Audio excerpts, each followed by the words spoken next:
We're live. That's good. Okay. All right. StreamYard was giving me a hard time about going live because apparently there's lots of traffic right now through their servers, and so they're they made me wait to start my stream, unfortunately.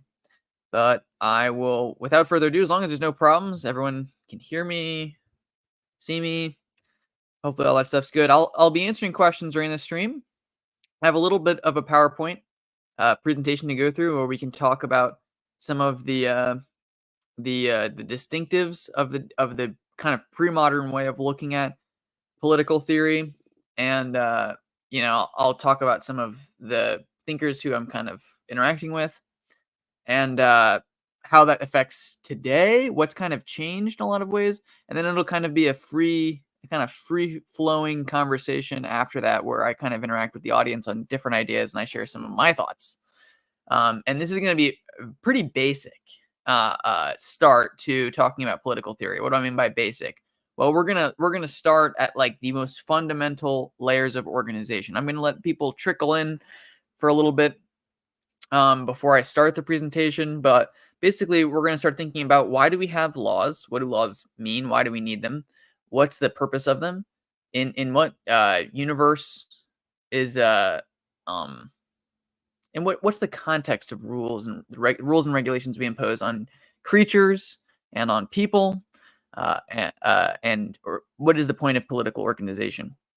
Um, all right, good to see everyone's kind of coming in. True, glad to hear you're excited, Clement. Perfect. I'm glad that this is something that you're excited about, Cheeky Haggis. I think it'll be fun. I actually have lots of videos from my earlier time where I talk about kind of more political stuff. I am in law school, if anyone doesn't know, so I do think about these things a lot, and I have to write about them a lot. Um, the biggest problem too is, and I'll probably end up talking about this a lot if this is a continuing series, is this is, there was a lot of order and rationale to the legal system when it was first devised, or when it first evolved in, say, like English common law. But in recent time, not as much consistency and order in law, because and this will be hard to explain, but well, actually, I'll introduce the categories and we'll talk about what's kind of changed. Uh, yeah, yeah, of course, laws exist to promote good and restrain evil. Yeah, yeah. What are you gonna do about it? What are you guys gonna do about it? Gosh, it's gonna get so. It's too bad, and we'll talk about some interesting stuff. I imagine if you've heard vague politics, you've had so much fun watching your I don't know, Daily Wire or whatever.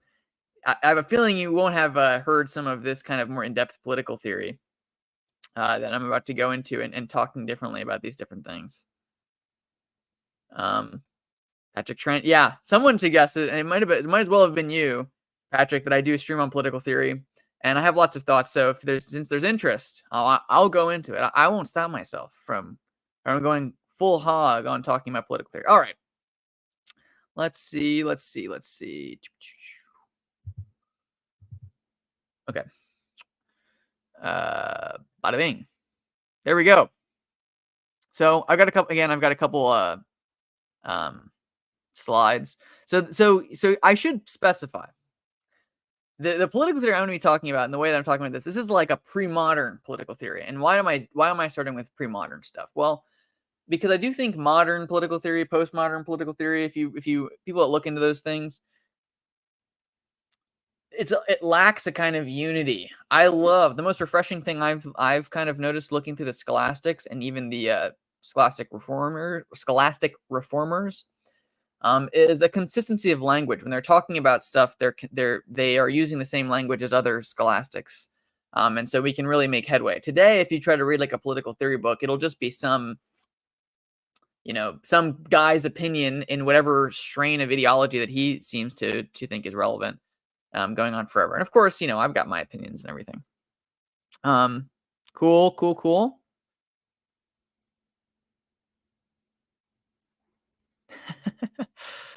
Hilarious. Yeah. Okay.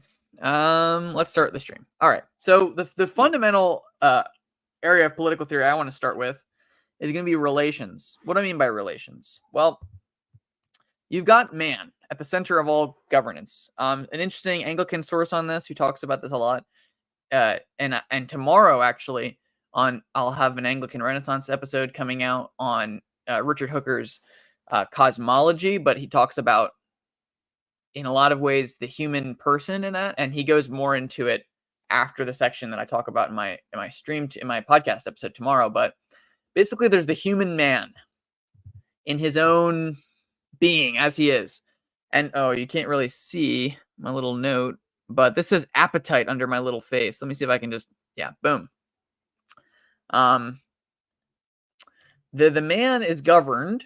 Right? You might think, okay, governance arises outside of the individual, but it doesn't actually. The person is governing themselves at all times by their own will because they have intellect, right, which comprised in some sense of knowledge and reason, and appetite. And what we share with the animal kingdom, right? This is why man is the rational animal, is appetites.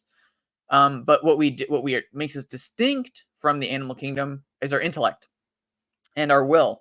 And we have free will, which is really the ability to discern. And so we can use our will either to chain our appetites, to subject our appetites to a greater purpose that we use by reason to discern goods, or we can acquiesce to our appetites. And the individual person has a task that they to put to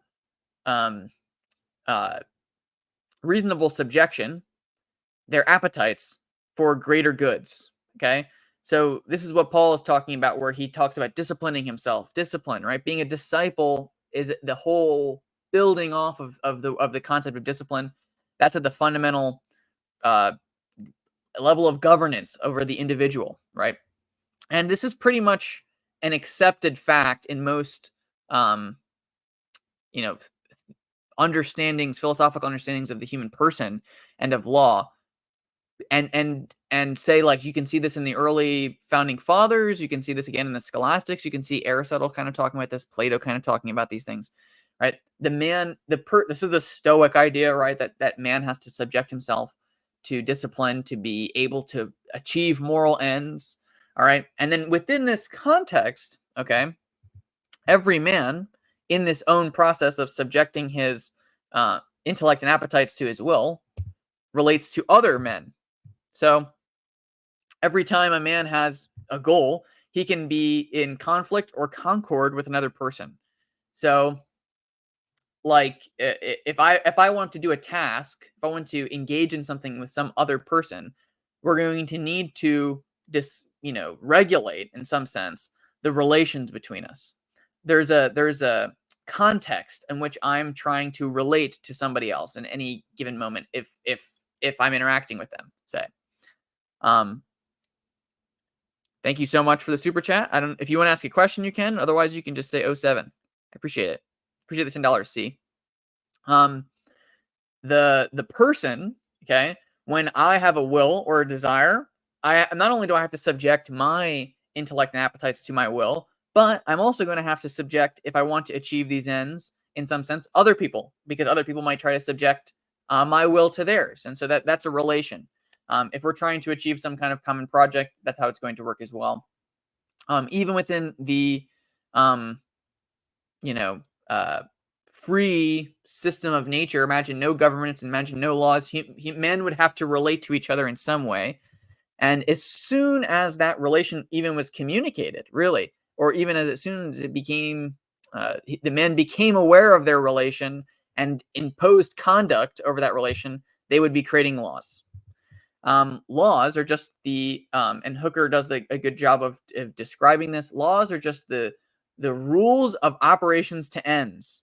So when I will something, what am I doing? When I'm willing it, I'm deciding what the end is and then picking operations to get me to my desired ends. And I can be better or worse at those operations, but the method, the schema of operations, or the way I'm regulating what operations that I will act under, is law. Richard Hooker's cosmology, I think, is so helpful because he talks about how this is what God did when he made the world. In fact, when I go to do a task, I'm actually limiting myself in a similar way, but not in kind, just in a related way. In when God created the earth, why? Because when God created the earth, He chose to create it in one way and not in another way. So He limited Himself, but this is the necessary. This is logically necessary. Well, maybe it's necessary because God chose to make it necessary. Of course, God, he wants to emphasize God voluntarily subjecting Himself to this limited nature versus humans. We don't voluntarily choose laws. We react to laws a lot of the time. But when we're governing interhuman relationships, this is what he gets into in section 10. We have to create laws, or we have to divine laws, right? Think about the double entendre there too, right? When I talk about divining something, it also kind of means discovering it. If I divined a new way to, cook meat or something, I'm thinking of a new way of doing it. But it's a discovery, right? I'm devising it is another way of talking about it. Versus the other meaning of divine, of course, is that relating to God. And he talks about all the different layers of laws. I'll talk more about that in my podcast episode tomorrow. What I'm here to talk about now is the law of man, the laws of reason, and the laws of polity, right? So when we talk about politics, right, what's the etymology of that word politics? Well, polis is the Greek word for city, and the ancient world had a much better way of understanding polis as a concept. Roger Scruton, who's another good person I'd recommend, has talks a lot about oikos, which is really a different type of polis. But basically, polis, any kind of polis, is the systems of relations of multiple people that have to be governed consistently. So anytime, say there's a relationship between 4 or 5 men that's governed by the same law, that's one polis. You can think about that as a subject of legislation, if you will. But any law actually being effectuated, this is what politics are. And Richard Hooker's point in his Laws of Ecclesiastical Polity is that this is how the church works as well. And it's a good thing that this is how the church works. Any politics or policy or polis, whatever, is going to have laws that govern it, but laws will have components. So practically, there are, and this is kind of Montesquieuian, but Montesquieu is just using different words for older concepts. Because think about it again, we're thinking about ends. So laws regulate operations towards ends. And if I'm ever getting confusing, or if I haven't defined anything well, just comment and I'll clarify. But there has to be the legislator in a law.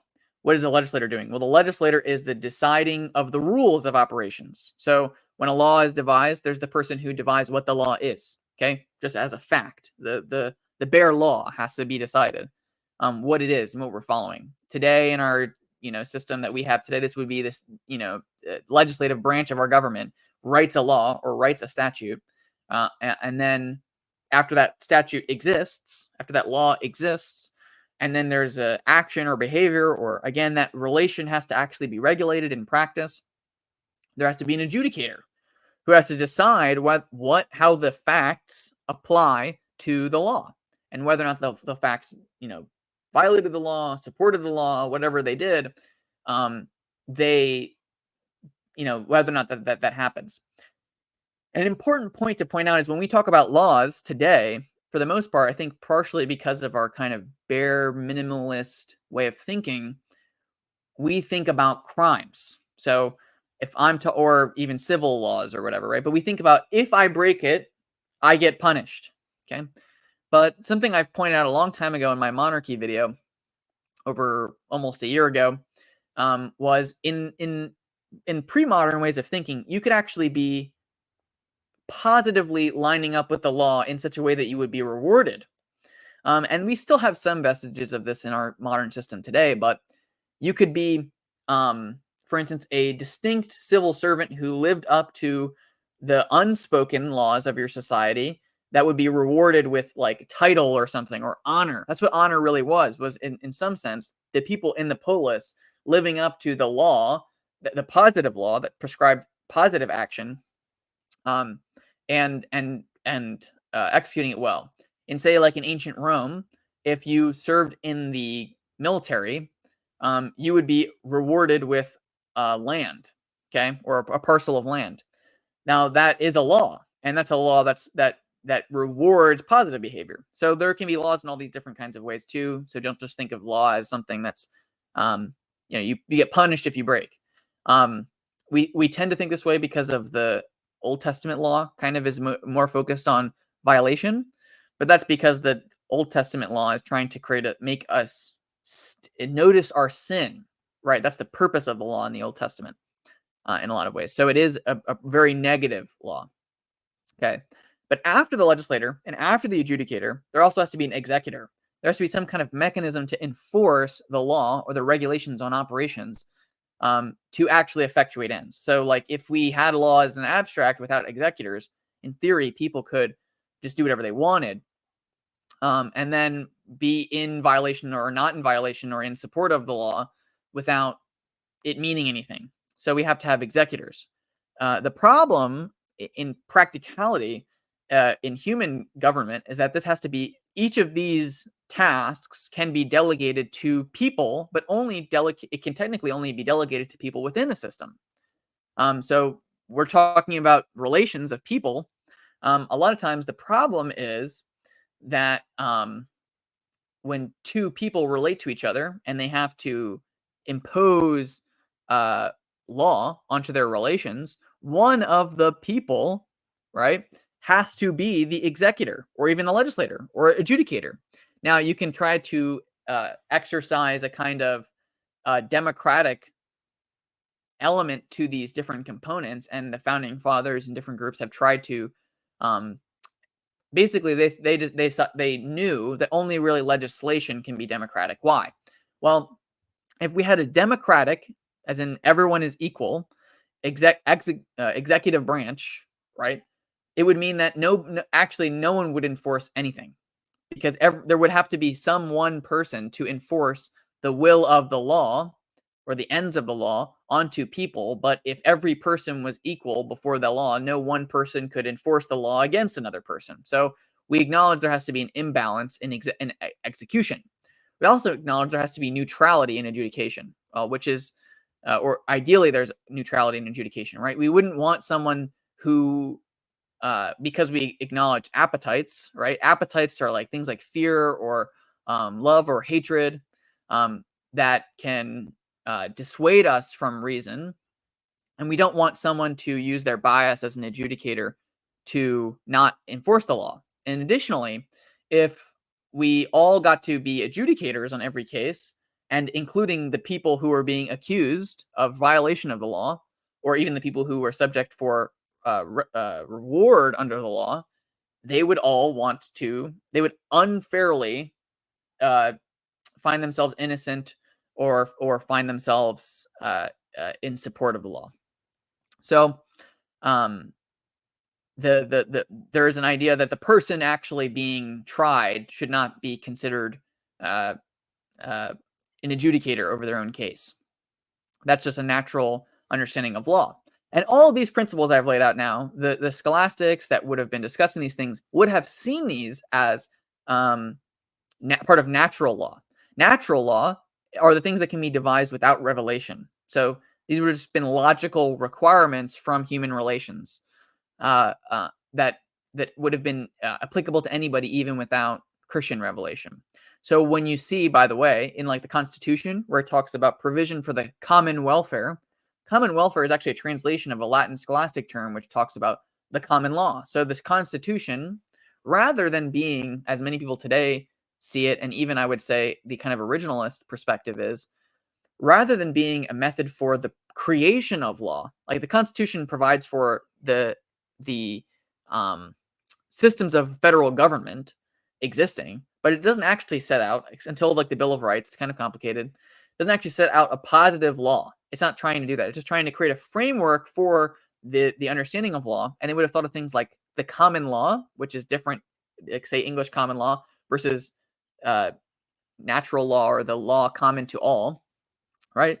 But when the Constitution provides that it's supposed to promote the general welfare or the common welfare, it's talking about this concept as there are laws that apply to everyone, including non-Christians. This would have been the way that it would have been conceived by, like, say, Aquinas.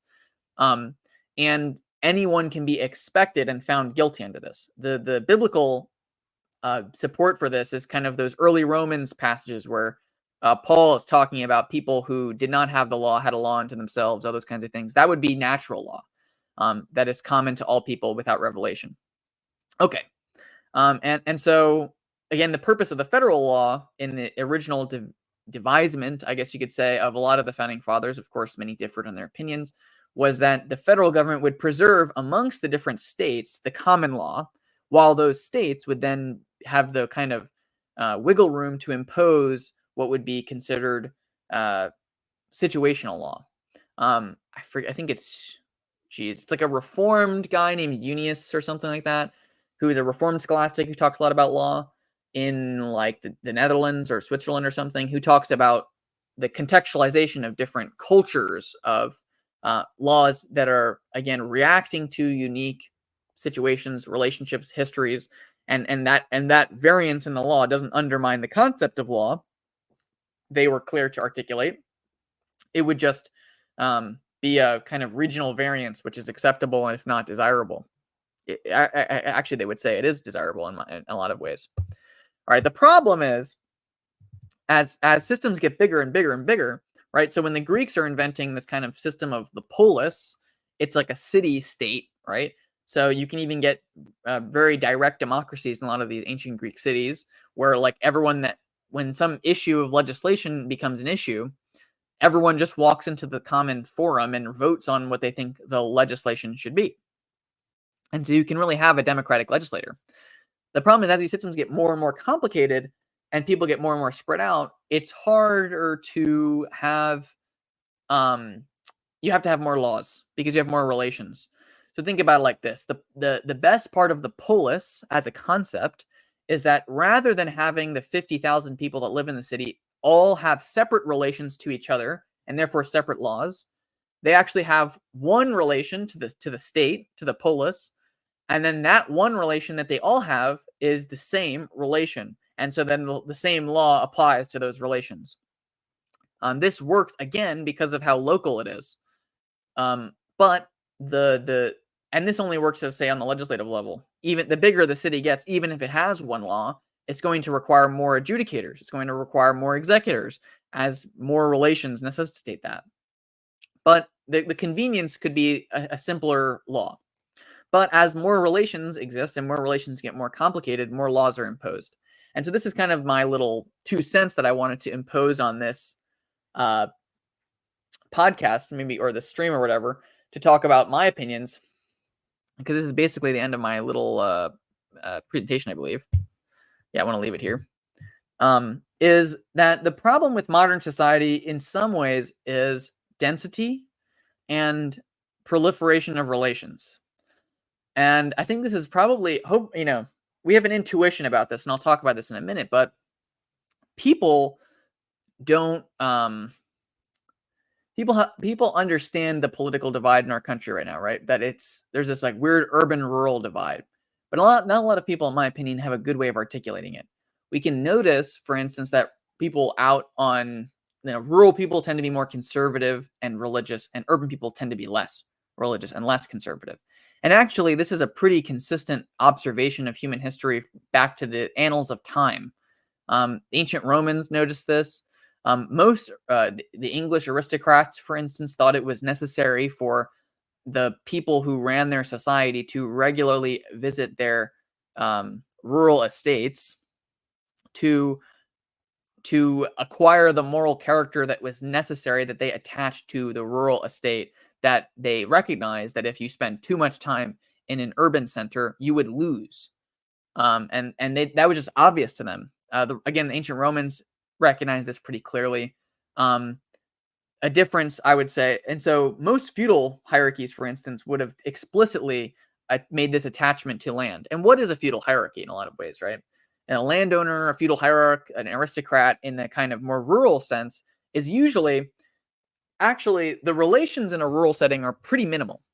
Why? Well, there's usually isolated families or small family groups who are in and of themselves already internally regulated. So like in a family, right, there's going to be the father or the head of the household who, because of his age, primacy, and ability, we'll talk about that in a minute, naturally ascends the hierarchy of his family to rule it with his own law as the legislator, adjudicator, and executor efficiently, as the only legislator, adjudicator, and executor in the family.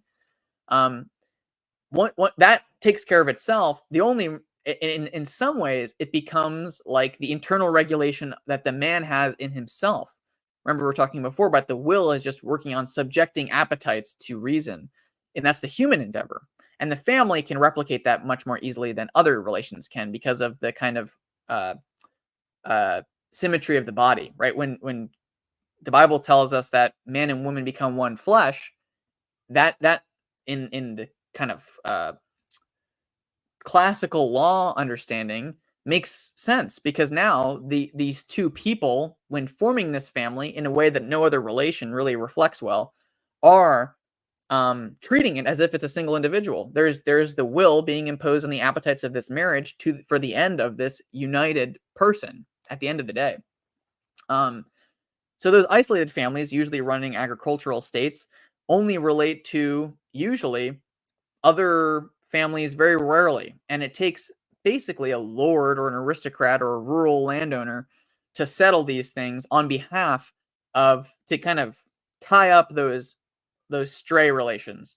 And it doesn't take as much oversight as it does in, say, an urban setting, in a very dense setting, because there's more chance for these people and family units to bump into other places, again, accruing more relations, requiring more adjudicators, more executors, acquiring bureaucracy. And so, in another sense, also, there's a temptation in a place where the economy of law is such that there is not enough law to match the relations, right?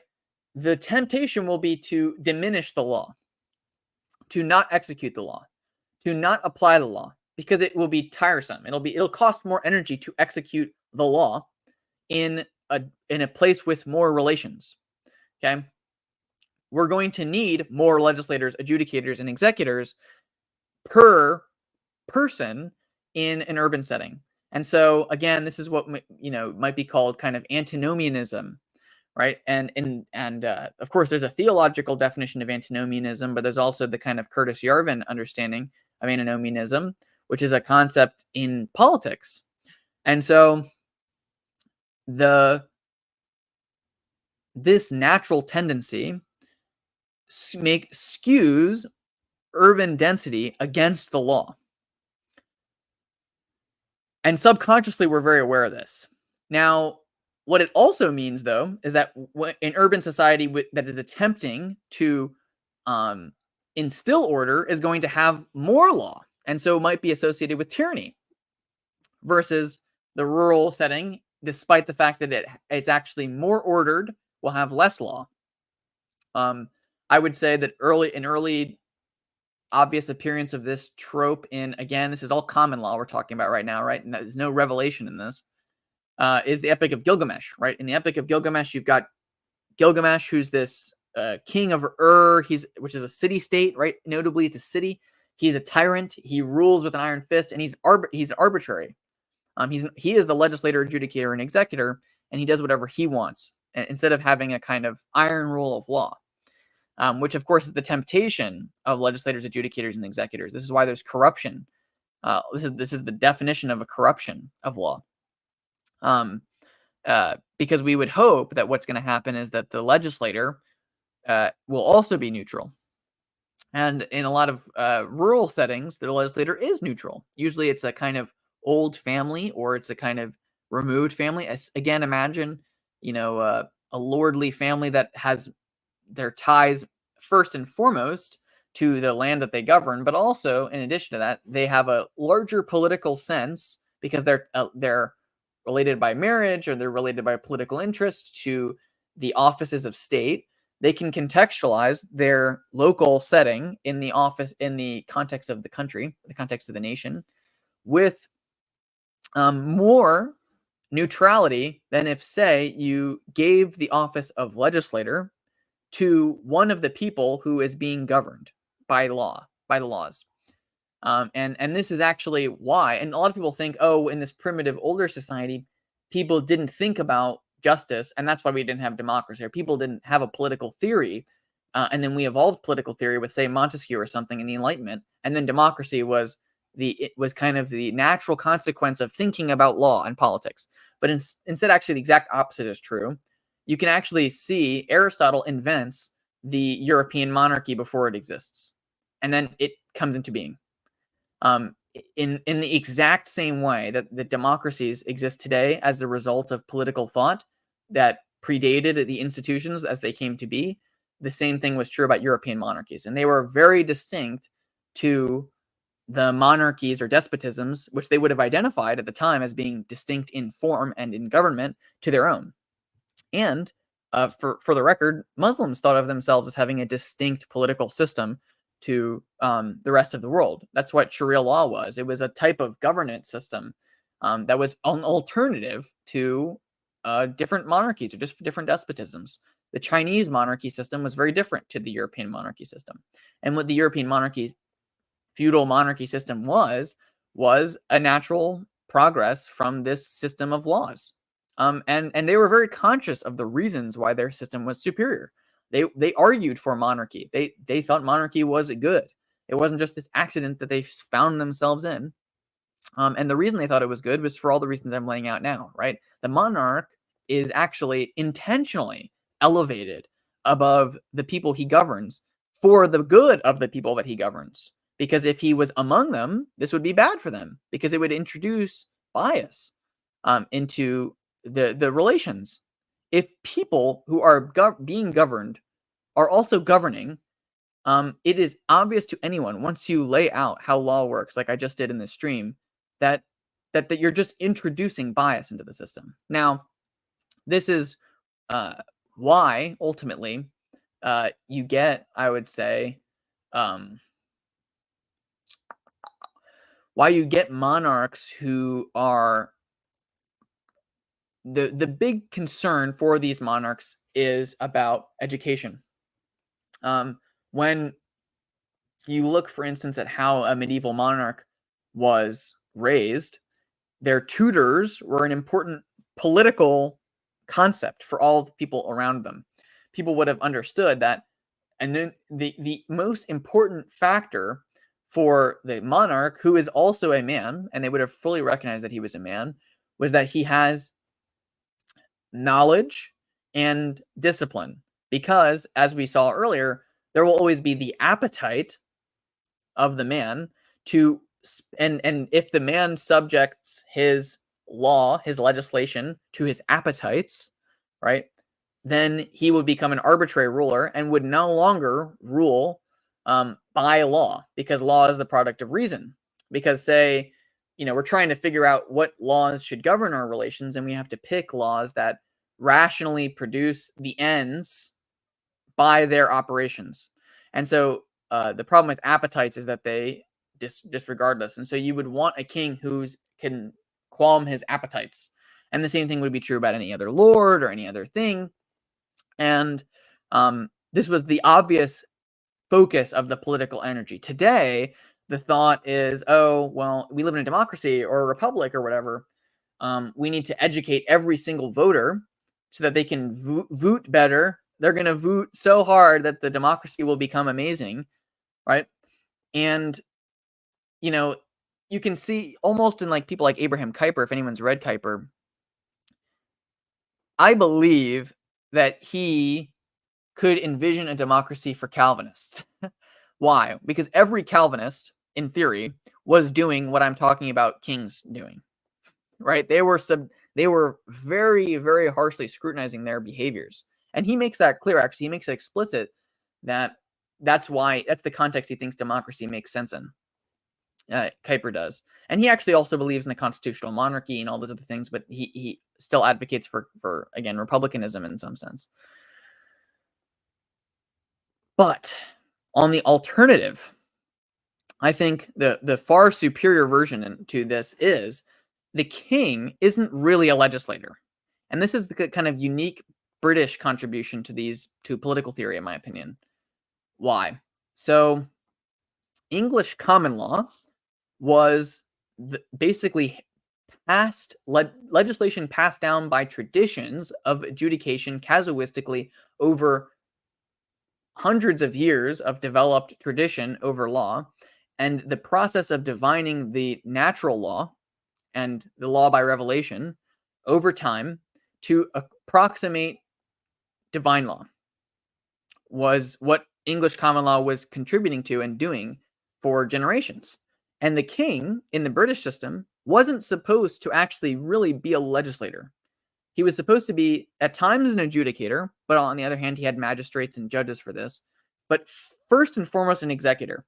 And the way you can really tell this is when you look at the conflict between Charles I and his parliament. The Magna Carta and the subsequent kind of invisible constitution of the British monarchy effectively assumed that the British monarch wasn't allowed to just create new taxes, for instance, right? Charles I, which is what instigated the English Civil War, starts to try to raise money in novel ways, but he can't because the Parliament won't let him. And English common law provided a way for him to acquire money in times of war by assizing merchants on the coast, because there was this old English common law that gave precedent for the idea that if there's going to be a sea invasion or whatever, that the coastal counties have to pay taxes for that specific purpose, so that because they would, to contribute more to it. And so he started using English common law. Again, not even just saying he was incapable of just saying, I'm the king, there are new taxes, because I want there to be taxes. Instead, even the king was in some sense subject to the English common law. And what this iron rule of law, as it's often called, did, in my opinion, was it regularized and standardized the divine law for the promotion of good on earth, and the punishment of evil. Actually the best that any human society has ever done. And you might be like, oh, so what happened to English common law? Well, let me take a little sip of my water first. If anyone's listening and they have questions or comments, be free to comment them. I'm going to kind of switch probably to my face now. Okay. The big problem, in my opinion, that's happened in recent times is alongside the kind of rant that I go on in my monarchy video about how we've lost positive law or honor as a system, right? Rewarding people for fulfilling the law. The other problem is the abandonment of the iron rule common law. Okay. So in the early 20th century, there was a Supreme Court justice and an infamous case, but there was a Supreme Court justice who articulated this theory better than the cases do, and the case that he laid out did. His name is Oliver Wendell Holmes. Oliver Wendell Holmes effectively and ushered in a period that has since become the norm, which is the idea that the common law is made up, and that there is no natural law, and that there is no baseline law underneath our society that's real, that's objective. You know how I was talking before about the medieval scholastics would say there's common law, and then there's the particular application in different contexts, which can vary. What Oliver Wendell Holmes and subsequent legal theoreticians, if you will, started to say was actually all law was a variation based off of conditions. There is no common law which is common to all men, right? Rather than, when you hear the idea in the Constitution that it should provide for the common welfare, you hear, oh, the Constitution wants us to make sure that the most people have the most stuff, because that's how we think when we hear that today. But really, it was saying to ensure the common welfare was to protect this concept of common law, which was real to the founders and which was real to every human being until the 20th century. And Oliver Wendell Holmes and the subsequent Supreme Court and most legal theory since then has abandoned the idea that there is a real common law underneath reality that can be divined. And in essence, what that leaves you with, in my opinion, is a really bad dichotomy. So on the one hand, and this is associated mostly with left-wing people, right? There is kind of public policy oriented lawmaking. What does that mean? It means that the legislative branch, in theory, but also other branches, decide the ends of the law every time they write a law.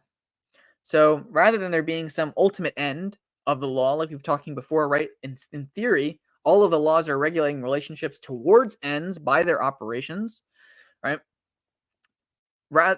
And end is in the ultimate sense is kind of called telos, right? And so you can even have ends within ends, but rather than there being some ultimate telos to all of the law, the public policy makers decide the telos of a law when they write it into being, and then the job of the adjudicators or judges is sometimes, and this is the left-wing view, I would say, is to make sure that the spirit of that law is followed in the execution of the law.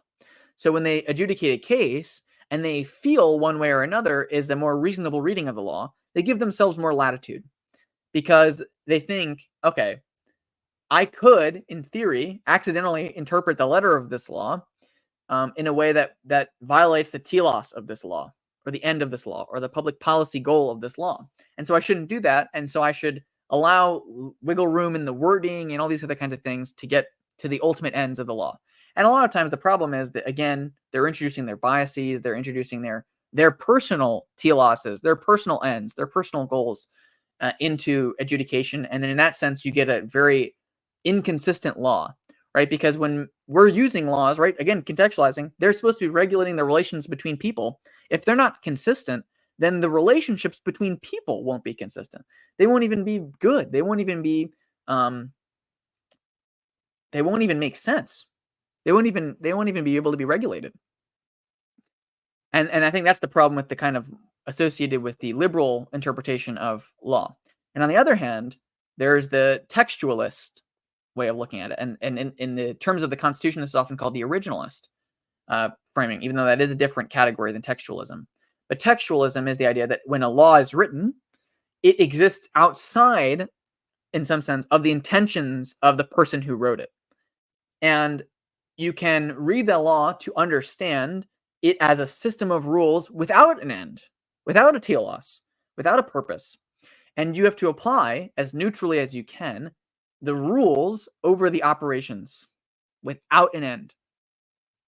And you can see this in people who will very harshly take laws, again, clearly against the intention of the law, into strict following what the words of the law say. And this is more associated with right-wing people. This is more associated with conservatives and justices in this sense. And I think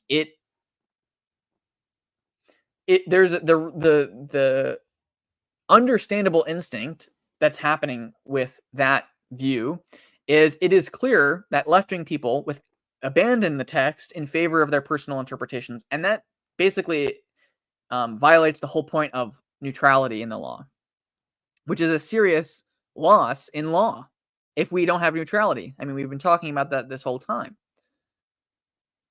But on the other hand, there's no point to laws if they don't have ends. Because remember where we started was humans relating to each other to achieve ends, devised laws to regulate their operations. Right? Opera just means works, the things we do. And if we don't have ends, the law has no purpose. And so it is wrong to construe the law in a way that violates the telos of the law. The problem is the telos of the law is not always good anymore.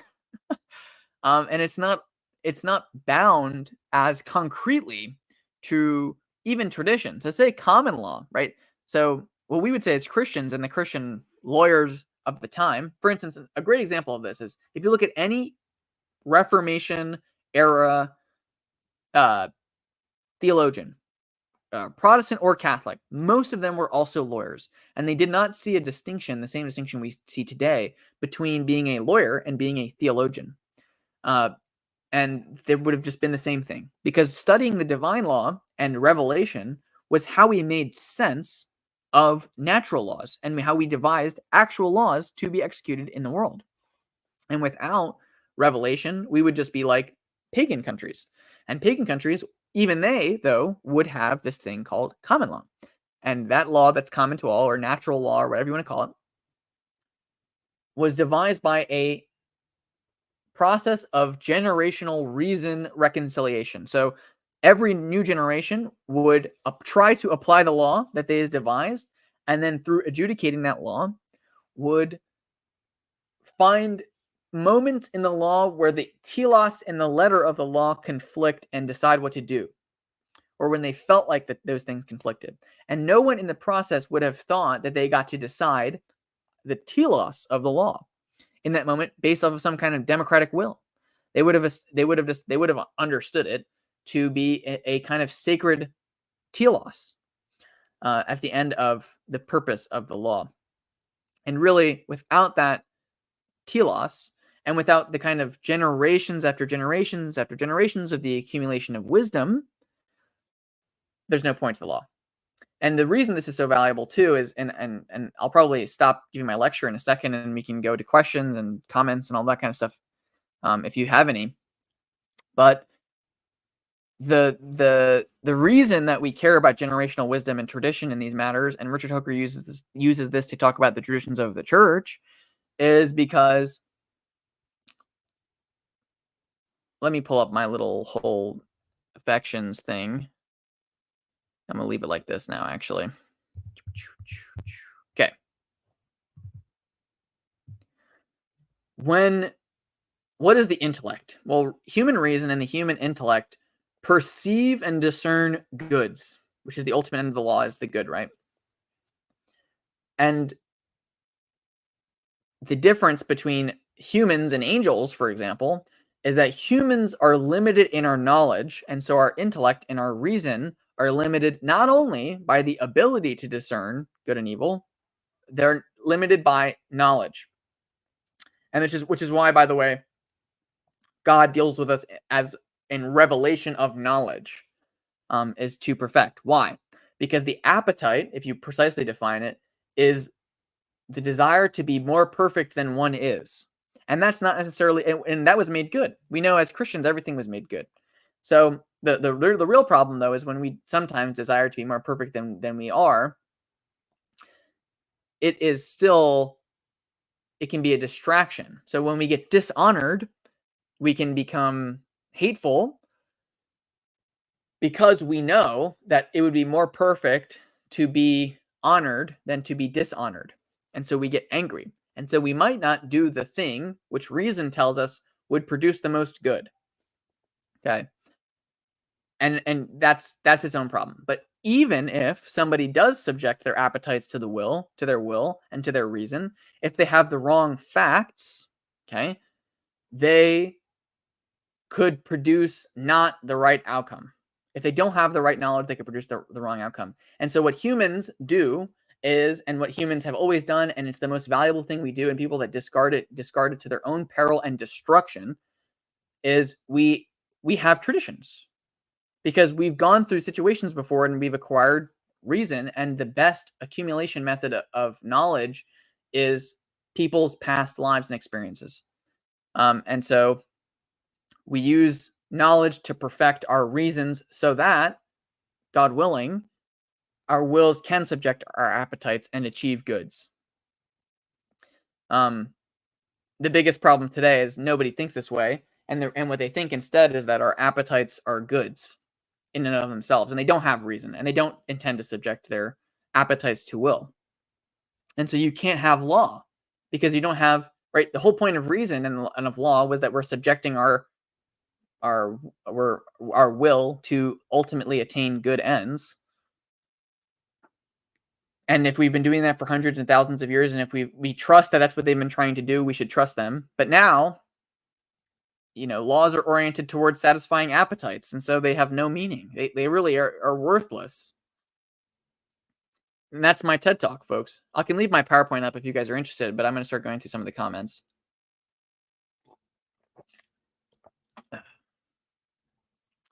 Listening to young Anglican teach political theory while playing Fire Emblem is a vibe. I love Fire Emblem. We can probably talk about Fire Emblem too, but I when I was a kid, I used to love Fire Emblem Sacred Stones. I had it on the Game Boy. It was based. Haven't played it in a long time though, unfortunately. Politics is missing a lot of honor these days. If only we paid heed to natural hierarchy like the pre-moderns and even historic liberals did. Totally true. And what is hierarchy? I mean, I talk about this in my monarchy video, but hierarchy is actually the positive law. Because what we're saying is some people, either now being placed in a position of hierarchy, will be expected to exemplify virtues, which is what positive law encourages. Virtues, right? Let me see if I can, Positive law encourages virtues. And we would either allow somebody who is lower on the hierarchy than their virtues would necessitate to ascend the hierarchy, or we would say someone who is in a position of hierarchy that we've collectively recognized as being in that position, we can expect and try to entreat them to those virtues based on their hierarchical position. The problem with the insanity of the world we live in today is that people want to believe we don't have hierarchies. And so if you said, people will talk about how we live in an oligarchy all the time, but it's like, name the oligarchs. You can't. The best part of the peerage system in aristocracy is you literally got a book. There was a book you could order from the Cambridge University Press that would tell you all of the people in your society and their rank, right? And that's how you would impose virtue in a hierarchy system. Ultimately, all societies should imitate familial structures. I think this is an ideal, but it's also, people will take this too far, I think. In some sense, and you can hear Richard Hooker talks about this with the monarch. The monarch is the father of the nation because the father represents the will in the individual person. Right? So when we're talking about how families are like the individual, the father is the head. He's the executor and the adjudicator and the legislator. But also even the father is subject to his legislative ability, his the law that the father should be applying in the house, we would believe as Christians, should be the divine law. So he isn't a legislator anymore, but in a common law, non-Christian setting, he would be legislator, adjudicator, and executor. And the monarch reflects that. The lordly system reflects that familial structure. Yeah. And we can talk about, and this is more my thoughts on how these relationship networks work, but the three classical determiners of leadership are mostly arbitrary. Ability is probably one of the only of the classical categories we recognize as being valuable in a leader today. But the two other categories I would say would be primacy, we can talk about that in a second, and age. So most societies recognize that older people are smarter or possess a quality of age and antiquity and eldership that in and of itself is virtuous or is worth recognizing in a hierarchy. And then primacy. So primacy and age often overlap, but they don't always. Think about it like this. If there's the patriarch over here, he has two sons, one older, one younger. The older son, the younger son has a child before the younger son. The younger son has a child before the older son. Yeah. And then the older son has another child afterwards.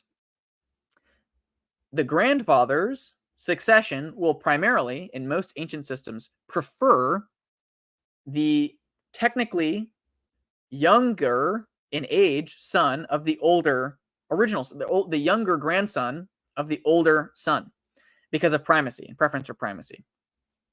And in some sense, this will relate to male versus female relations, all those kinds of things. And that's basically how hierarchies, for the most part, are naturally assigned. And then, of course, ability is one of those characteristics. And today we only believe in ability. That's kind of the definition of meritocracy. But I think we have to ask ourselves, why does it seem like all previous systems had a care for age and primacy? And in addition, by the way, I would say the Bible maybe disagrees with primacy. I think there's a consistent reminder that just by being the oldest son doesn't mean you actually are more able. No pun intended. Right? There's the Cain and Abel story. There's the Jacob and Esau story. There's the Ephraim and Manasseh story, but it's definitely natural to care about primacy. But you could say that's an effect of the fall. Who knows? All right. Any legal system that isn't based on the notion of natural law is doomed to fail sooner or later. If justice doesn't exist by nature of things, it has to be constructed, and that is the perspective. Yeah, and that's what we live in right now. And the Supreme Court recognizes that. Versus compare this. So a perfect example of how this is a problem, and maybe I'll get this book and bring it over here. Actually, I will. Give me one sec.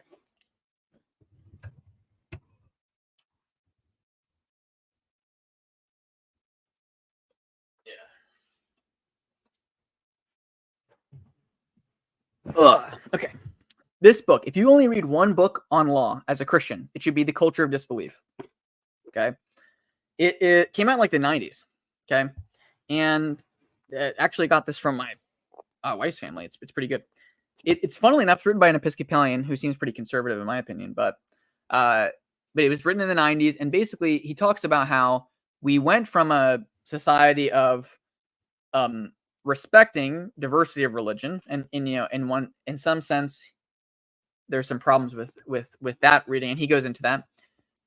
Really, he says respecting Christianity as a concept, right, rather than any specific denomination of Christianity, and into one where we assume there is no God.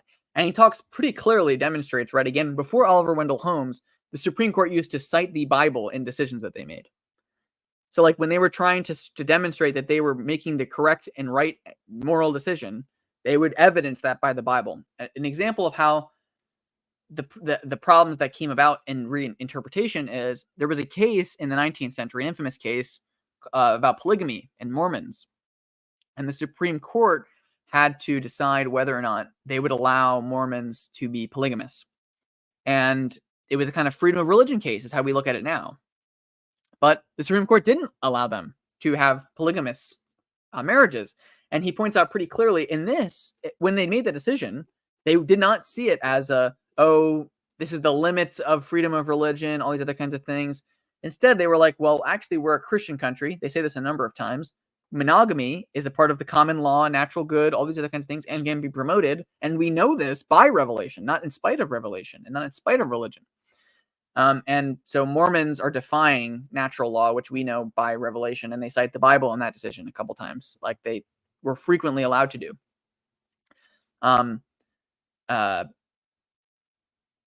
Yeah. And so, but now the problem looking back on these cases is that if you see the Supreme Court cite that case about polygamy, they'll cite it as a limit on freedom of religion. They'll say, we can't let Catholic hospitals or other religious hospitals not provide contraceptives because of their religious beliefs, because it's a common good. That's what the Mormon case was about. And it's like, this is it's just inane, because they're assuming that contraceptives are a natural good or whatever, without the justification that Mormon case uses, which is the Bible is how we know common goods. This was a two-part question that is prevalent today. The modern legal systems all discard more or less the idea that truth exists or can be known 100%, and it's a problem. Okay, when did theologians start becoming lawyers? So, as far as I can tell, here's how the medieval Christian European. I'll leave this up so the people know that I'm answering. How it kind of worked in medieval European law was there were people who were dedicated lawyers and there were people who were dedicated theologians, but most of the universities, so like a great example of this is Peter Martyr Vermigli in the University of Padua. When Peter Martyr Vermigli was a monk, right? But when he goes to the University of Padua, he studies theology, and that necessitates an understanding of natural law. Now, he wouldn't have been educated in, say, Pedanian statutes, whatever, right? Whatever the local law was when he went to the University of Padua. He would have been educated on common law and natural law. That would have been common to everyone. He would have learned Aquinas, and Aquinas would have been considered a legal authority in some sense. In the same way that, I don't know, Aristotle would have been considered a legal authority, and all these other people would have been considered participating in and adjudicating the issues of natural law. And then people who studied that concept could go on further to become theologians like Peter Murray Wrigley would, or other lawyers or whatever would have gone on to different directions. Thomas Cranmer and Stephen Gardiner, who were both bishops, for instance, were also the lawyers who advocated for King Henry's divorce, or his annulment, really. So they were the ones that wrote the appeals to Rome on legal grounds for why he should have an annulment. Now, of course, they were writing about ecclesiastical law and annulments, but they also would have been educated generally on laws in England. And they would have brought up stuff like the Praemunire, if you've ever heard of that. Yeah, they were very educated on law, but of course they were bishops and theologians also. And that would have been aggressively common in lots of these places. John Calvin infamously was a lawyer who became a theologian. The overlap was very thin. I think it's Franciscus Junius, who I brought up earlier. Same thing. He would have been let me make sure I'm saying his name right. Yeah, Franciscus Junius. Was a Reformed theologian, scholastic, all that kind of stuff, and wrote also about the law, and would have talked about these concepts about common law and natural law and all that kind of stuff. This kind of changes, in my opinion, with secularization and the Enlightenment, because people tried to, and at first, the Enlightenment basically, people will talk about where the Enlightenment agrees and disagrees with the Christian tradition, but basically, most Enlightenment philosophers, even if they were secular, they still believed in natural law. They believed in a deistic natural law rather than revelation. They just would have, they would have said that you can have natural law without revelation, which the scholastics would have vehemently disagreed with. Richard Hooker, Thomas Aquinas are, you can see that people say this sometimes because of how negatively they react to that idea, but they're reacting negatively to that idea, because they would say, again, remember, we have that inequality of knowledge with God. God is the perfect lawgiver because he has perfect knowledge, and God has perfect will, as opposed to, say, angels who have perfect knowledge but not perfect will, and so they originally could rebel. And if an angel rebels, you see this actually in John of Damascus, but Richard Hooker repeats it. When the angels rebelled, this is just a common Christian tradition idea too. I think Augustine says this. When the angels rebelled, they had one choice, because they're not going to change their knowledge, and they're not going to change what appetites they possess and their will and all those other kinds of things, because they already possess perfect knowledge. So they either were in rebellion from the beginning or were obedient to God from the beginning, because of their perfect knowledge. And so humans, if we were trying to make law, whatever, we evolve in our knowledge over time. Revelation is supposed to clear the gap of knowledge for us so that we can make perfect law. But the Enlightenment people wouldn't have thought that. They would have thought that we could have just divined natural law on its own, and look where that got us, I guess. Yeah. Playing Shadows of Valentia. I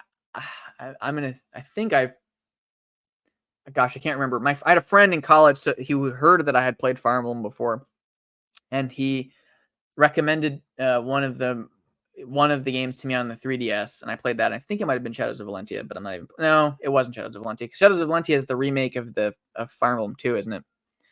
It was a different one.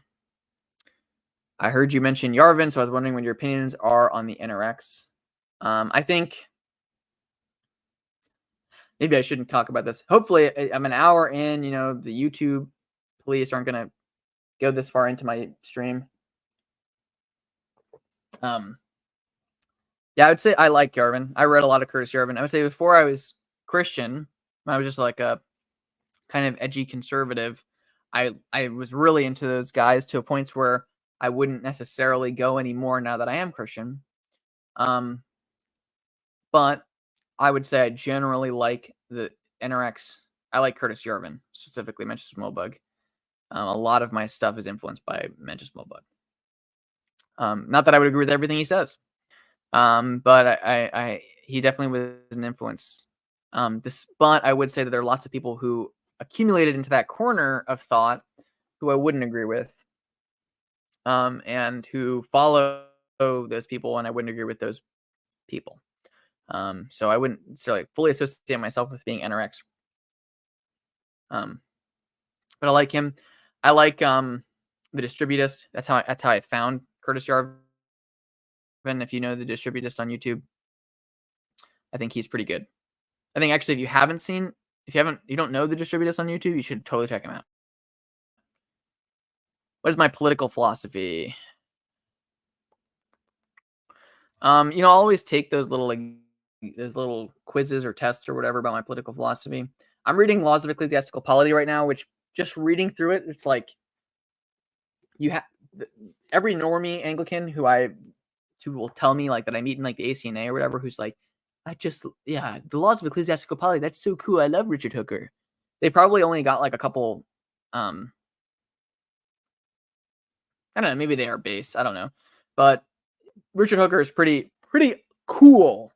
And I would say that to whatever extent it's feasible, and I said this on other streams, the way I like to conceive of myself politically is I'm a historical centrist. So like if you look at the way historical systems have operated throughout human history, I think we should assimilate all of the attitudes, thoughts, and contributions of all of those different political philosophies for what they are worth and stick revelation onto it. And really, we'll understand that revelation is the basis for all of that kind of stuff, and creation and natural law, all that kind of stuff. So to the extent that I have political philosophy, it's what I've been kind of outlining here about the primacy of natural law and common law by revelation, and kind of hoping to revive that and promote that. If you've been following the whole stream, you would have heard me criticize both originalists and intentionalists. I think modern legal debates tend to be pretty limited. Yeah, I would say I have a very Anglican politic, if that makes sense. I do think that there is an Anglican political theory. Like if you just read Richard Hooker, he's talking about the purpose of the monarchy and the purpose of the body politic and relations in law and natural law, all that kind of stuff. What do you do for work? I'm new here. Nice to meet you, Joe. My name is also Joe. I am technically a law student right now. So that's what I do most of my time. But of course, I make YouTube videos. That's basically my life. But yeah, I'm in law school, which is why I have all these thoughts on political philosophy, and I can probably go on forever about this too if people have more questions, and I might do more streams in the future about other concepts. But I thought this laying the groundwork of how relations work and what the purpose of law is, I think, is important. Do you like Buchanan and the paleoconservatives as a whole? I don't know too much about Pat Buchanan. I've heard some different things. I would sympathize in some sense with people like Buckley, but I also would disagree with other thinkers like Buckley. I would also say that Roger Scruton has been characterized as a paleoconservative, and Roger Scruton has been very influential on my ways of thinking. He unfortunately passed away I think when I was in high school. But he was like one of the people I read really early on, and he talks a lot about this idea of oikos, which has been really influential in my thinking. Remember I was talking earlier about how we have relations to polis, like as a concept, and that we often regulate our laws by central structures. So like rather than relating to every individual man individually and creating laws for each of them, we have a central concept from which, like spokes on a wheel, we all relate to that central concept, and then the law emanates from that. That's kind of what he talks about, kind of. But he also talks about the idea of oikos, which is actually kind of a recovery, I would say, of the kind of true complementarianism. I said the word. I said complementarianism. People are going to be like, no, it's patriarchalism, and I think he makes a good distinction pointing out that there actually is how we govern our systems as relations in social systems, and the man is the outward looker. C.S. Lewis actually, by the way, brings this up in Mere Christianity, the idea that people relate to other groups of people, families relate to other families by men. The male, the father, relates them to other families, but that the internal relations in the family are actually governed by the mother in a lot of sense. Now, again, we can just draw all the distinctions we were drawing earlier about legislator, executor, adjudicator, and executor, and then in the Christian family, the legislator is God, and then in the household, the father is the executor, but the mother, in some sense, can be an adjudicator. And he talks, and the father is also an adjudicator, though. And the problem is, it's hard to really parse these out because I'm applying these categories retrospectively to Scruton's philosophy, and you should really just read his stuff on oikos and oikonomia and all that kind of stuff. And he reads a lot, talks basically about Western. He talks a lot about the stuff I talked about in this stream. Actually, I should just say. I have to look up the Roger Scruton books that I've read. Sorry for your comment, because I read Why Beauty Matters. I think I read The Thinkers of the New Left. I read Beauty. I have not read The Soul of the World. Sorry. I'm looking at the covers now, and I see if I remember them. I don't think I have. Sorry. I've not read the Soul of the World. You could say that you're a natural at law. Ho, ba-bumpsh. There's an author I would like to recommend, Danilo Castellano. He is still alive and teaches in Italy. Unfortunately, his books have not been translated into English, but there are some in Spanish. Well, if he wrote them in Italian, I can read that, funnily enough. Which would be super interesting. Why do you recommend him, Matthias Tonedo Moody's? Maybe he talks about a lot of stuff we've been talking about today. Sup? What's the TLDR to this point? I had a little speech. I had a little PowerPoint presentation I gave Paul about what the purpose of law is and relations and how we govern relations. You'd probably really appreciate the fact that I've been citing Richard Hooker a lot as an influence because, and I'm citing Richard Hooker because I happen to be reading the Laws of Ecclesiastical Polity where he's talking a lot about it, which is why I was thinking about it, which is why I made this stream. But Richard Hooker is really just building on a deeper scholastic tradition more than anything else. And he's just receiving a tradition from people on the continent. If you were to read, for instance, like, a lot of these people like Vermigli or Bucer or Hooker, they'll call this group of thinkers the schoolmen. And the problem Hooker has is that, and lots of other Reformed people will have, is that Puritans hate the scholastics. And so when they're trying to argue with Puritans, they don't want to say like, hey, here's how the scholastics influence my thought, because the Puritans are going to lose their mind. So they don't usually reference that's what they're drawing from. But you can, if you know the scholastic terms like intellect and will, you'll see St. Richard just using them all the time in Laws of Ecclesiastical Polity. And he talks a lot like a scholastic, which is always so refreshing and consistent. And I really love it. So we've been talking about how laws are the methods of governing operations towards ends. So, which is a complicated way of talking about them, but that's what a law is. If you're wondering what the TLDR is, basically, and that the natural law that we've devised over time is real, and kind of we're talking about abandoning the natural law and why that's silly, and you can't really have law. Like, in a weird way, we actually kind of live in a world that doesn't have laws right now. And then that probably seems ridiculous, but we have statutes, but we don't have laws because our statutes don't actually achieve ends. There's like the Constitution, and this is the silliest part of it all, by the way, is, you can criticize the Constitution and the early American Republic, but even the early, the people who wrote the Constitution did not think that the Constitution would eventually become this a teleological document. They thought of it as a framing for legislative organs of America to continue to practice things like the common law, which was how we had law for most of human history. And now we have, they've been usurped by functionaries. Because remember, when I was talking before about and this is another interesting tidbit that I maybe do want to talk about more, but in a densely populated environment, there are more relations between distinct people, which means there is necessity for more law and more legislation, adjudication, and execution, which means we need more functionaries of the government, which means that there's higher opportunity for corruption, all these other kinds of things.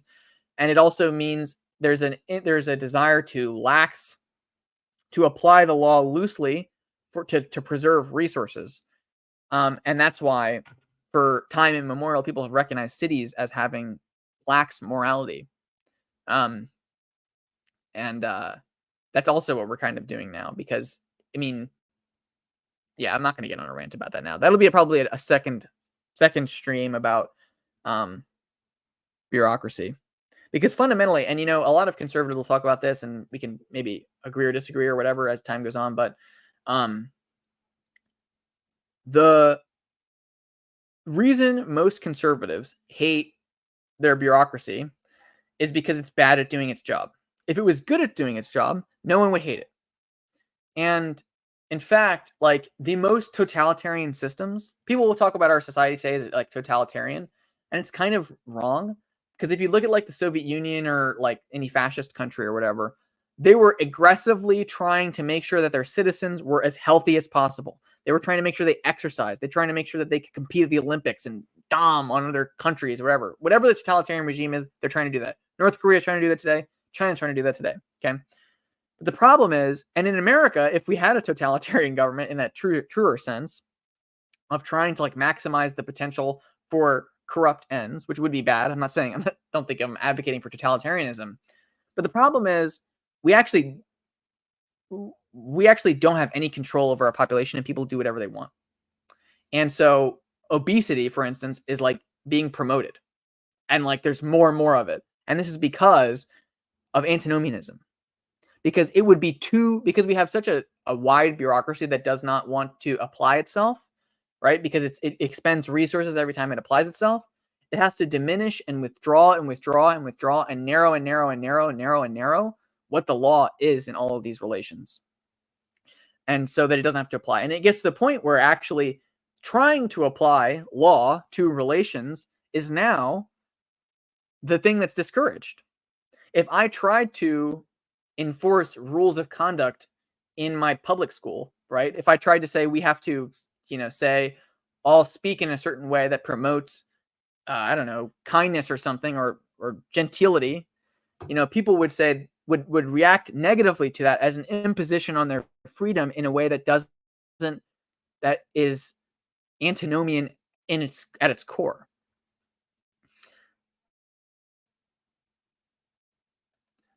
Blessings. Good to see you here, Eddie. I always appreciate seeing you guys on my live streams. Hi, J. Athanasius. Nah, bro.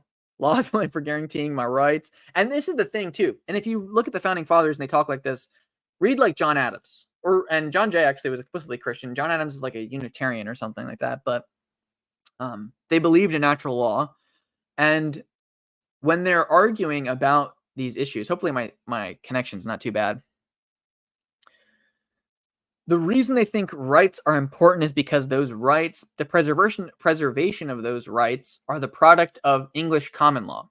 So like when the American revolutionaries are appealing to no taxation without representation or whatever they're saying, and you can talk about whether or not this is justified or not, they're still, they aren't saying that they get to make up new laws. They're saying, oh, this is how the law works in England, and this is what the law creates as a promotion of the good in society.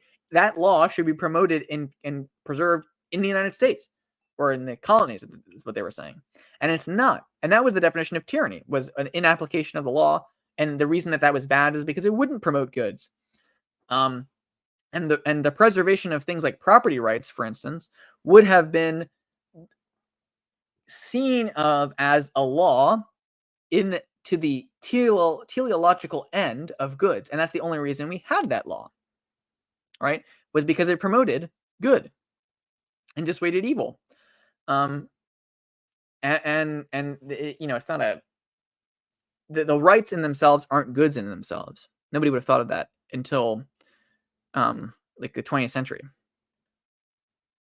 Common law is superior to statutory law, but you'll see most states have kind of abandoned common law. There are some states where the common law is pretty strong, but most of them have adopted what in the United States, at least, this is what I study. I haven't studied laws of other countries as much. From what I understand, England has a much stronger hold to common law today, which is probably for the best. Most states have adopted what are called like kind of standard law codes for different areas, like the restatement of torts law, and then they've adopted some kind of statutory law that was devised by people who thunk so hard. They thunk hard and they thought better than the common law. They were so good, such good thinkers. They just thunked so hard and made a utopia. Oh wait, maybe not. Bureaucracy is an interesting development that shows the unintended consequences of democracy. Yeah, one sec. Let me finish my water. I think and I was trying to get at this earlier, but bureaucracy is an obvious necessity in relations to govern laws. The problem is the proliferation of a bureaucracy, and the worst part of a bureaucracy, and any person who studies history knows this happens in bureaucracies. But a bureaucracy is summoned because of a need originally, and then that bureaucracy, in trying to preserve itself, stops spending resources on its purpose as a bureaucracy and starts spending resources on the preservation of itself as an entity against its purpose. And the fewer resources it spends on achieving the original goals, the more it can spend on itself. So if you are actually concerned about a society that runs well, you would be pretty concerned about this kind of tendency in societies. And wouldn't you know, most and people will talk about this as an American invention, but I tried to point this out before. This is a British aristocratic concept that they inherited from even Roman law, which was that rural landowners inherit better morals than people who live too much in cities. So, like, Congress used to meet at very varied points in the year, and it wasn't constantly sitting. It's still not constantly sitting, but it is legally constantly sitting now. We can talk about that in a second, but because the idea was all the legislators, who were all landowners, should return to their land, and in attempting to manage the property that they owned, they would be accruing the discipline that was necessary for understanding the law, like we talked about before, right? The disciplined man subjects his appetites to his will by reason, and anyone who owns land and has specifically an agricultural product, and has a family, all these other kinds of things, would be doing this regularly, which would make him a good governor, to then eventually return. And then when there's a necessity of legislation, he would be more apt to do that. And this is how the British Parliament worked. This is how early American Congress worked. This is basically how German and Scandinavian countries worked. France, basically, people will talk, oh, the Protestant countries created the political chaos we live in today. And it's like, bro, look at the French system. Okay, look at the Russian system. They actually invented centralized bureaucracies so that the monarch could have an absolute control over their countries. This is called absolutism. You can just look it up. And by the way, what does Louis the Sun King, who's one of the preeminent absolutist monarchs, what does he do to instantiate his goal of absolutism? He builds Versailles and makes all of his nobles and his entire government physically centralized in a physical place and requires them to stay there. He doesn't want them to leave for their home estates. He wants them to be completely preoccupied with Versailles and life and the federal level to give him more power. And he basically invents the modern state and the modern bureaucracy, because then what he can do while the natural landholders are preoccupied with court life is he can appoint middle class level bureaucrats to exercise his will throughout the country in the absence of those administrators. The same problem, by the way, is observed in Russia, where, and this isn't even an intentional consequence of the Russian monarchy, but the same thing happens where rural landowners abandon their estates, and it's called absenteeism. It's a real problem. If you study Russian history at all, you'll learn about this, where they never go back to their estates. If you read the brothers Karamazov, there's a reference to this with the father. The idea is that the Lord Karamazov is like an absentee landlord for most of his history. And this is like a trope in Russian society. And what happens while he's gone is all of the, other people usurp that power vacuum, and it's bad for the country as a whole. But this is what ends up creating, in a lot of ways, this is what happens. This is the beginning of the modern state. That in a way that is really only defied, in my opinion, historically, by the kind of Anglo-Saxon countries, the Anglosphere, English-speaking world. which preserves an alternative model that's really semi-feudal. And we're slowly abandoning it in favor of that modern bureaucracy model. But it's dangerous. It's not good. This is exactly people gravitate towards monolithic structures, and then Matthias Tonito Muniz says the bureaucracy is expanding to meet the needs of the expanding bureaucracy, and that is so true. Every single bureaucracy you've ever seen does this, and the solution, in my opinion, isn't actually libertarianism, because what libertarians would do is they would just say we don't need the bureaucracy, which would mean that we don't have law. Which, again, if you just think in this kind of bare constitutional sense, my freedoms, my liberties sense, which a lot of originalists or conservatives do, the law is pointless, and so we get rid of it because they accept the kind of modern way of thinking that there is no telos to the law. And so then there's no point to the law. So let's get rid of it, which is not how classical legal theory works. Eddie says, the illusion of choice is interesting. While the bureaucrats govern and create actual policy, the people debate over the figureheads. Kind of true. And actually, this is a natural consequence, actually, of a bad system of government. So, another example I like to point out to people. Today, the House of Representatives has more than 500 people in it, and the Senate has about 100 senators. Has 100 senators. When our country was founded, the Senate had 26 people, and the House of Representatives had 100 people. And the House of Representatives was supposed to be considered a large body that would be like the cool saucer, as you may have heard, of legislation, so that it would take a long time for things to drag their way through that 100-person body. And it would be conservative, it would be conservative effort on legislation. It would mean that you couldn't just pop out new laws as time goes on. But now our Senate is the same size as that slow cooling saucer, and the House of Representatives is 5 times the size of the cooling saucer. And so it can't really be expected in a reasonable way, especially also, right? Population has increased, urban density has increased, population density has increased. Remember I was talking before, the more relations people have, the more necessity of law there is. So their necessity then grows also for bureaucrats. And so while this need for bureaucracy is growing, the legislature has actually diminished in ability to address that legislative ability. And so today, most adjudicators, people that are judges or whatever, the judicial branch and the executive branch, have filled in the gaps of necessary legislation in our society, which, some people might say, oh, that's bad because it's not legislative branch. But I think the real reason that it's bad in the instantiation it's in today is, imagine this is actually the worst of all these possible worlds. I think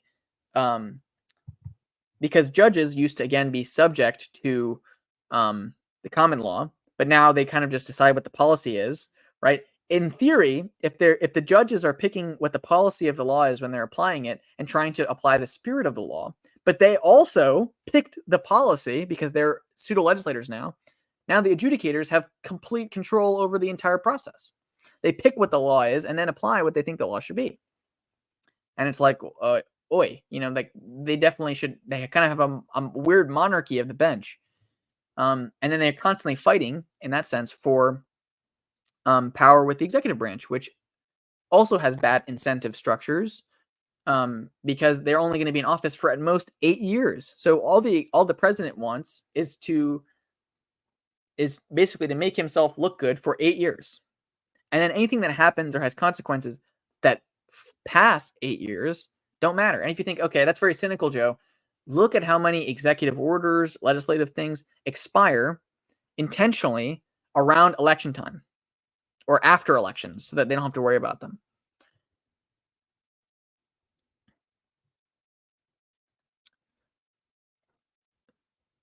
You hit the nail on the head, Joe. That's the point I'm hinting at. Bureaucracy is a sign of a rising absolutist state. It's just interesting parallelism that I've observed. I teach physics. This is my jam. Another interesting factor is media. Our media tends to be national in USA, but most people can name their federal politicians, yet have a harder time naming their state and local politicians. And remember, again, the whole idea about local relations being more relevant, all that kind of stuff, is more natural. It's more accountable. In a weird way, when you become unaware of the hierarchy, you can't enforce the hierarchy, all these kinds of things. I'm getting the sense this is a winding down stream, and I think I'm ready to wind down as well.